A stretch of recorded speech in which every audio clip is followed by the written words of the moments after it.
Hello everyone, it's me JP from UniqueTutorials. Today in this video I'll show you how to get the best shots photo using default camera app in Samsung smartphones running One UI. So without further more delay, let's begin. So firstly just open the Samsung camera application, and now on the left top corner you will see here settings icon. Just click on it.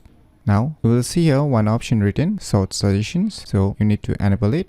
After that, just move back. Now you will see here one circle appearing, so let us try to take some photo.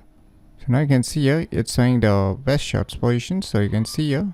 So once you place the alignment, it's the best shots. So let us try in some other instance. So you can see here it's showing it's the best shot. So now if you want to take the best shots, just click on this shutter button, take the best shots. So by using this hidden features, you can easily get the best shots photo using default camera app in Samsung smartphones running One UI very easily. So if you find this video tutorial useful, please click on the thumbs like button, and if you're new to our channel, click on the subscribe button, and lastly, thanks for watching.